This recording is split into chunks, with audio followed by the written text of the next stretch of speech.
They probably should. That's right. Trying to be quiet, but talking. Yeah. It is pretty crazy, also just how college game day evolved.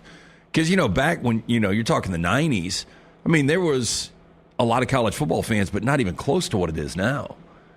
And, for them to roll this thing out, I would guarantee ESPN never thought it would have the success it had. Oh, no.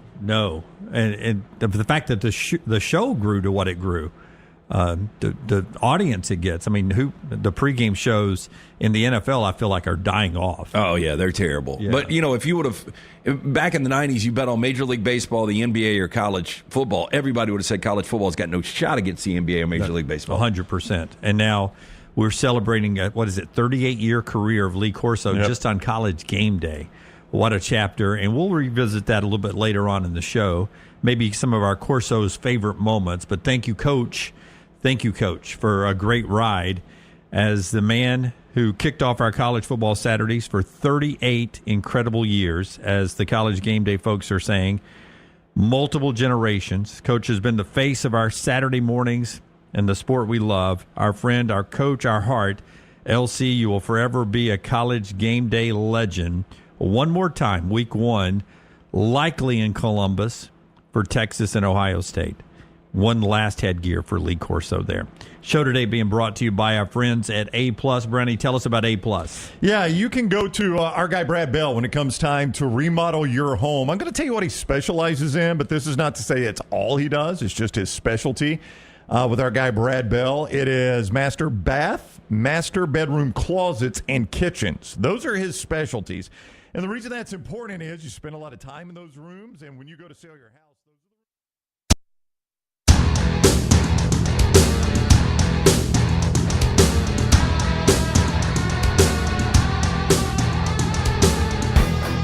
Hello, everyone. We are the Pennant Grace. It's a Thursday. We're live. It's almost 12:15. My name is Emily Grace McWhorter.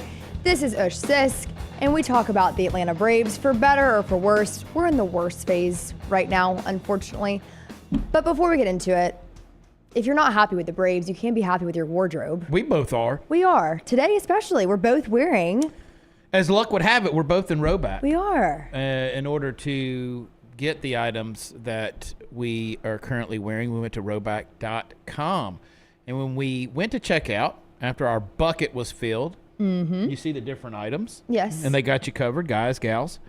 A little crew here. We entered code PG20 on our first order, and we saved 20%. And that is a good code to use, because sometimes I feel like you see promo codes right now and it's like 10% off or like 15 or like free shipping. No. PG20 gets you 20% off. We need all of the joy we can find right now as a Braves show.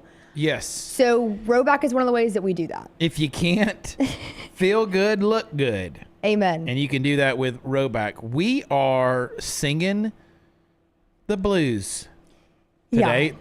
The runners in scoring position blues. This has been a song I feel like we've been singing for a while, Ush. It is a very familiar tune for us, and we are coming off a very disappointing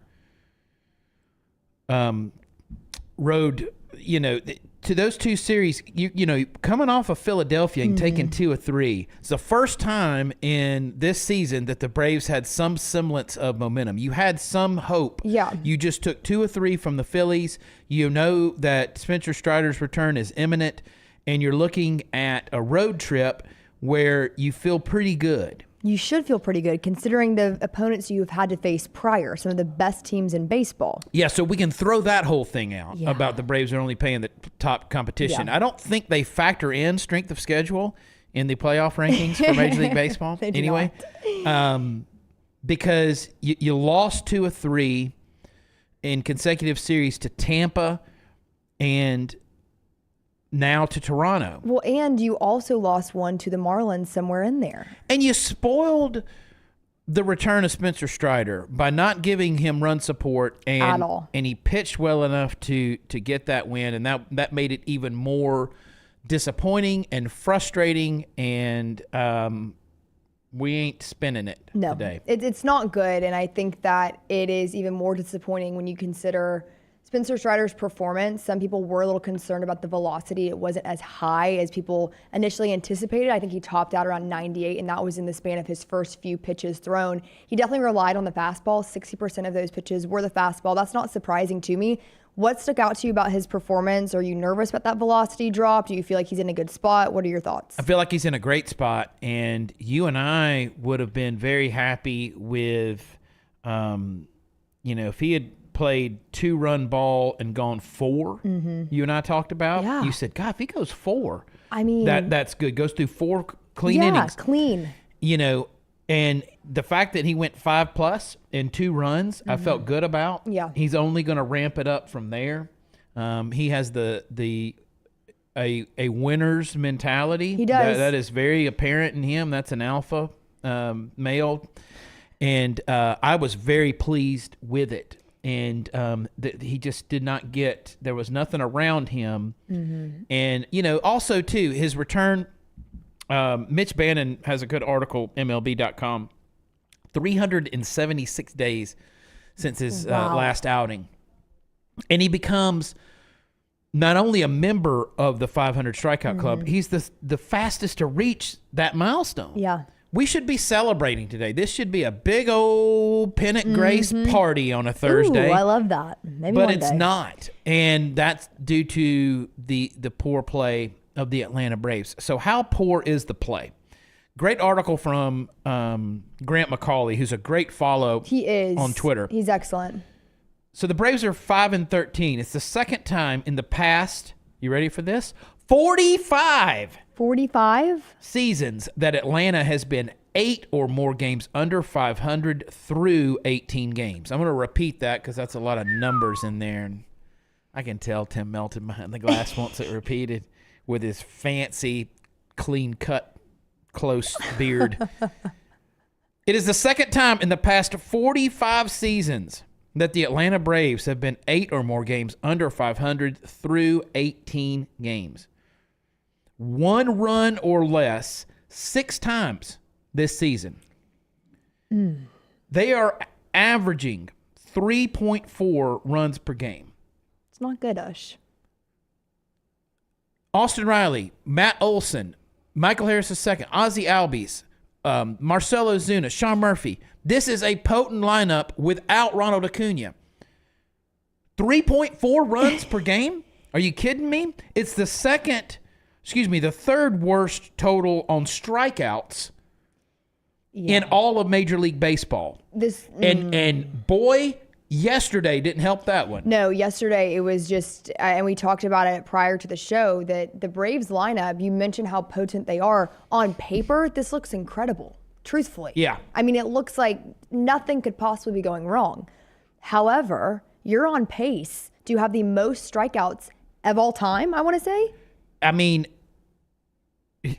yesterday tied a franchise record with 19 strikeouts. Yeah. As far as a 9-inning game, so not counting extra innings, tied a franchise record with 19 strikeouts. And as we always say on this show, pretty old franchise. Yeah. Longest continually running franchise in American professional sports. That's a lot of baseball. And you tied that yesterday. And to your point about the roster, with Strider now back, and once Acuna is back, even with the lack of additions to the bullpen, which we discussed at length Tuesday, and they also didn't pick up a starter. A lot of people did.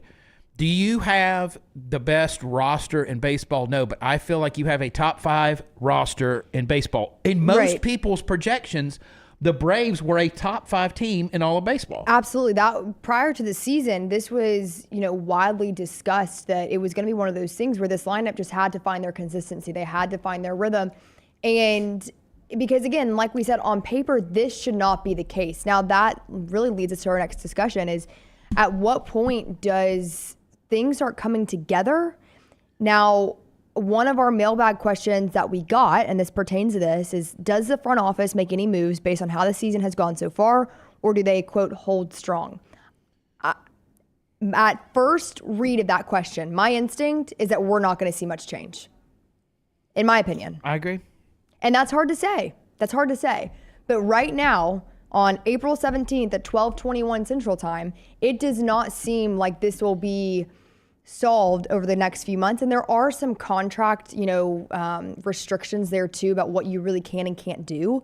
But I don't think that this will be solved this season, in my opinion. Some movement. If you check out the chat here, first off, everyone, thank you for being in the chat. Yes. Southern Charm Sports breaking this here, and I just saw, and they're out there on Twitter. Verdugo. All right. The Braves today recalled outfielder Alex Verdugo to Atlanta and optioned outfielder Brian De La Cruz to AAA Gwinnett.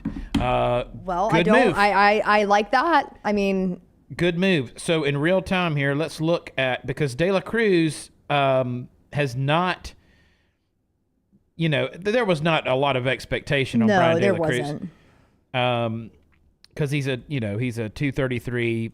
Last year, his career 251. He's batting 191, which makes him an ideal Brave right now. But so people have been clamoring for it. Thank you, Southern Charm Sports. Yes, very cool logo, by the you. way, Southern Charm Sports. Now it's here, so that's something. That is here. Now we did say on Tuesday's show that we expected this to happen this week, and I would have been shocked if this hadn't happened, but to see it in writing now, that's very encouraging if you're a Braves fan to see that, and it makes sense. Today's an off day. Tomorrow they're back home in Truist Park for a 3-day series against the Twins. Does this kind of bolster you? Does this make you excited? What are we thinking now? This is now a turning point for you? No, I'm not excited. Yes, I'm happy to see it, if that makes sense. Yeah. This is a good move. This is a move they had to make. I'm glad they are making this move. It's going to take a while to get me back up to the level of excitement, and it's not going to be a game, because we've had these big games where we think, is this the start of something? Literally. The Braves haven't won consecutive games. Still, the Braves have not won consecutive games. It is April the 17th.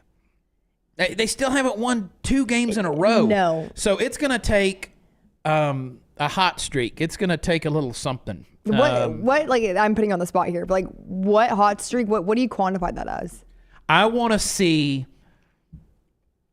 a couple of series where, first off, the Braves take a couple of series in a row. They win consecutive games. Yeah, starting there. And you see complete performances in that, where you're getting good starts, your bullpen isn't blowing games, and you're getting adequate run support. Yeah. Is that asking for too much? Okay, I don't think so. I don't think it is. Let's play a game that me and Jim Dunaway, we like to do with football schedules, and I'm going to give you the remaining series in April, and I just want you to say if there'd be a win or a loss. Okay. Okay. All right. Okay. All right, the Twins.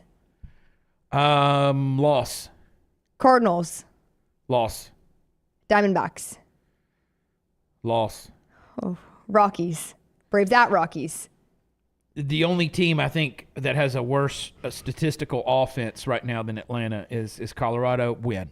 Okay, that brings us to, May 2nd, series against the Dodgers. Oh, that's cute. That is cute.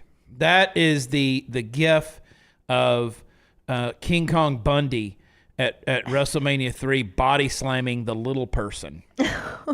Politically correct here on the Pennant Grace, Tim Melton. You know the gif I'm talking about, right? Absolutely, I do. So just to make that clear, Tim, the Dodgers are King Kong Bundy in this scenario. Oh, I was not. Yeah, that was a given. Yeah. I've watched a lot of Pennant Grace. Okay. And I'm breaking the fourth wall here, but this is the saddest edition of the Pennant Grace that I've seen. Like I'm seeing the hope of y'all's eyes being lost. It I'm is. seeing the fire going out. It kind of feels, yeah. Y'all can be honest about it. I mean, y'all are trying your hardest to be optimistic, but I feel like there's a lot of heartbreak in that room. We are. Our friend Hunter Bussey says he's smiling through the pain. I think it was maybe Carly Simon who sang, "I haven't got time for the pain." Man. How's that? Beautiful. Dulcet It's so tones. good, we're probably Yeah. going to get a copyright strike. Probably so. So good. I ain't got time for this. I ain't got time to, baseball is a commitment, man. It is. You watch your team. Lord, it is. And to reiterate, EG and I are lifers. We're not going anywhere. We're sticking with our team no matter what. So I don't mean it in that way, but it's not enjoyable when you commit that much time. This is not – This is not watching this like a horse race, which is over, and like a minute and a half. This is a commitment just to be a baseball fan. It's 162 games. The games are long, and this is not enjoyable. No, it's not fun to watch. And for the first time since, I don't know, my time here on Earth, I'm going to the game on Saturday. And I had this moment today where I was like, man. You're still going to have a great time because of the ballpark experience. Yeah, but which Truist Park is great. And going to a baseball game even appeals to people who aren't baseball fans. It's fun. Good conversation. Hot dogs are great. Good food. Lance Taylor and I just with a conversation that we like mayonnaise on our hot dogs. Weird. I gave my son hot dog last night in between the lacrosse games. I gave him a pack of ketchup that he asked for, and also gave him a pack of mayonnaise, which caused a look of disgust. But let's just put this in perspective again. I'm an outsider, right? Yeah. We're in the month of April, and the best thing you can say about the Brave season is mayonnaise on a hot dog. Yes, I mean, that's what I'm saying. Like, that's the way you're trying to motivate yourself. That's right now. my silver lining. EG knows that park like the back of her hand. She's, the weather's going to be good this weekend. Get a funnel cake, whatever floats your boat. Ice cream in the helmet. I do the nachos. Yeah, the nachos are good. They're incredible. Yeah. My fifth inning nachos. It's a tradition. But it just kind of it solidified where we're at this season. For the first time, I'm thinking like, man, I committed to go to this game, and now I'm thinking, I don't know how bad I want to see this abysmal performance in person. Blah. That's kind of what you're saying right now. Sorry about that. Yeah, I guess the Sox have all. Scott Forrester chiming in the chat. The White Sox have also scored fewer runs. There was some statistic, may have been strikeouts. No, they're third from the bottom in that. But there's some statistic where they're just above Colorado. Maybe that was National League. I'm not sure. Scott Forrester also chiming in. Braves batting .222 as a team. White Sox are hitting .200. Hey, folks. We're getting compared to the White Sox. We are, and it's like we're in the same conversation too. That's very humbling. That's where we are. To Jake in the chat, yes, Tim is a Titans fan along with myself. We are big time, committed, loyal fans of the two-tone blue. So we're used to destined for heartbreak. Hello darkness, my old friend. So we'll see. Talking to people has been interesting and hearing some of their thoughts on things like that. Yeah. I don't know where we go from here. One thing you put in today's rundown that I love. Mm-hmm. This is where we are calling out your birthday, buddy. I know, but we have to talk about it. Does the conversation need to shift to Michael Harris II and his inability to hit Emily Grace McWhorter? Yeah, so that was my question. And Michael Harris and I, we do share the same birthday, March 7th, 2001. Also, my dad's favorite player. We are the same exact age. Think about that. You and I love Michael Harris as one of the symbols of the team, as far as what he brings, as far as his talent in center field, and have seen him do some really good things at the plate. Yes. But this season, it has not been that. 179 batting average. OPS of 507 with only 2 home runs and 6 RBIs. I do not feel like Michael Harris should be in the leadoff spot, in my opinion. I don't think that would be a controversial take. Hear me when I say we love Michael Harris. And we both agreed coming into the season that he was the best choice to be at leadoff until Ronnie comes back. Exactly, because now I guess, and now we can go into this conversation. Who do you replace him with right now? I don't know. I'm not. That's a whole other conversation. I think you put him at the bottom of the order right now. Let him get some rhythm back, some comfortability, and maybe you see him with Nick Allen and Eli White down there. I don't hate that. Those are 2 guys that are starting to mix things up. There has to be something new, something fresh, whether that's the lineup, whether it's literally the philosophy of what the approach is at the plate. And I thought we had that in the new hitting coach. Yeah.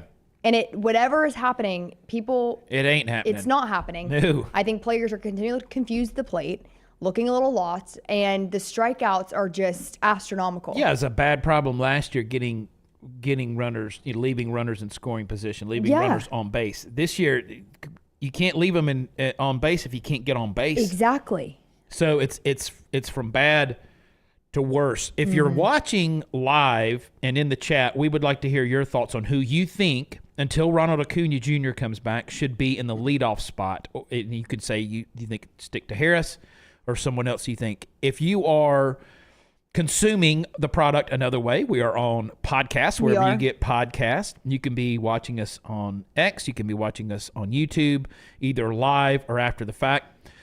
Contact us on social media. Yes. We are at the Pennant Grace do. on Twitter and Instagram, Facebook.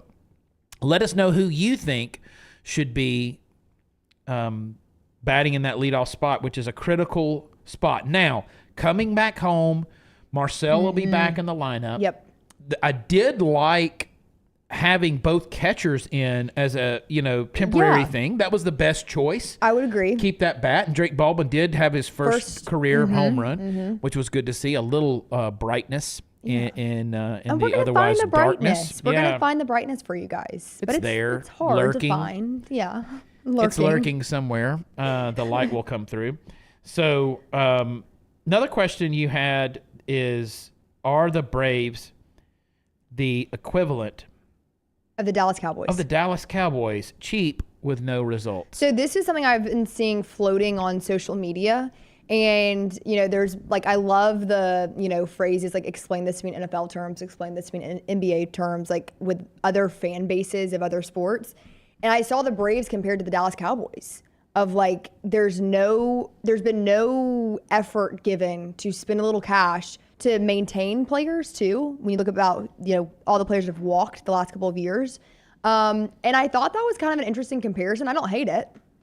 Yeah, I don't agree with it. That when the Dallas Cowboys last won a championship, I was in high school. Yeah, it's too long of a championship drought to be compared to the Cowboys, in my opinion. And since that time, 1996, which was the lone championship they won with Barry Switzer as head coach, I want to say they've maybe only been to one NFC championship. Well, I know they've only been to one in the last several years.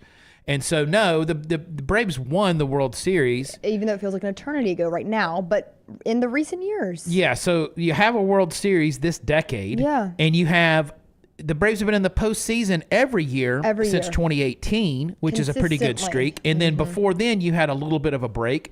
And then you have a massive list of postseason appearances.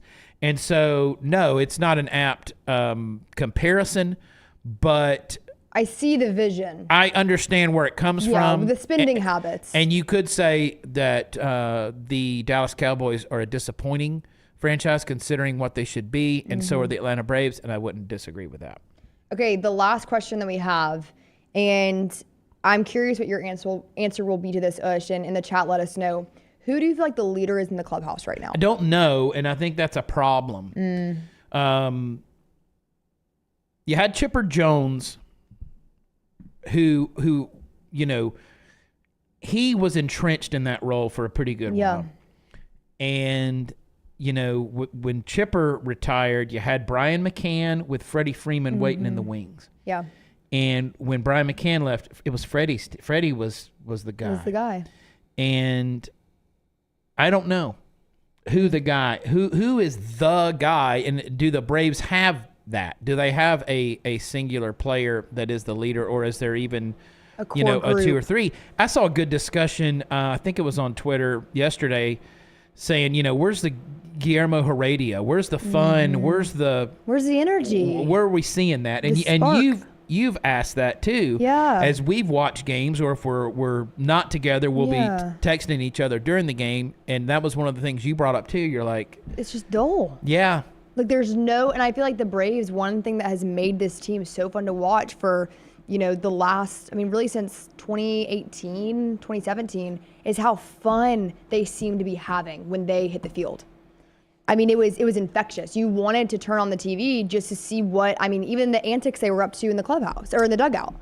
So Jake 24 Titan says Olsen, Albies, Strider, maybe. Yeah, I think in the pitching side you have a lot of leadership, and that starts with Chris Sale, and then you've got some really good young pitchers. I do feel like, despite his relative inexperience, that Spencer Strider absolutely is. Hunter says he feels Austin could be. I do too. Yeah. I feel a lot of guys. I feel like Ozzie Albies could be the leader of the team. I feel like Ronald Acuna could be the leader of the team. I just don't know. Matt Olson. I just don't know who that's going to be. I feel like Spencer Strider has something that the Braves need more of, and that's that like killer mentality, that killer instinct. Yeah, he has it. He has it. Yeah. He has it. Full stop. And I struggle to find more guys that are as vocal about it as Spencer Strider. And that's something that the Braves, I feel like, have needed, especially come postseason.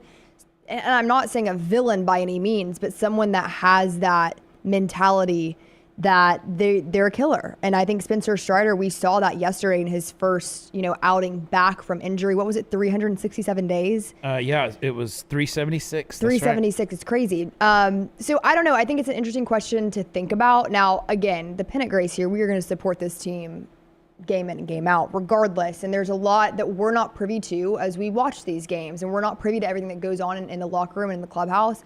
And so, even though we may not be seeing it, it does not mean that it's not there. Yeah. But I would like to see more of it. And Southern Charm chiming in again, the way Riley's been interacting in the dugout, I think he's taken the sword there. He hypes the guys up, keeps them steady. So it could be Austin Riley. You and I would love to see that. Yeah. I hope that is the case.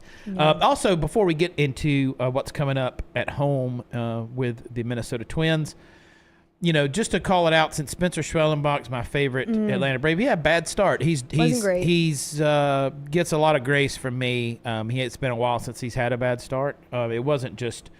It really all felt that fifth inning is where it just completely fell apart on him. Yeah. He had just one really bad inning, which led to that. So in Minnesota, off. Of course, the Braves off today. A needed day off. The game one is Apple TV, by the way. So the Friday night. Yeah, that's a Friday night Apple TV. Chris Paddock on the mound for the Twins. He's 0. Listen to this matchup. Chris Paddock, who's 0-2 with a 9.49 ERA. You're like, oh, well, good. That's where we'll pounce. He's taking on Bryce Elder. He's 0-1 with a 7.2 ERA.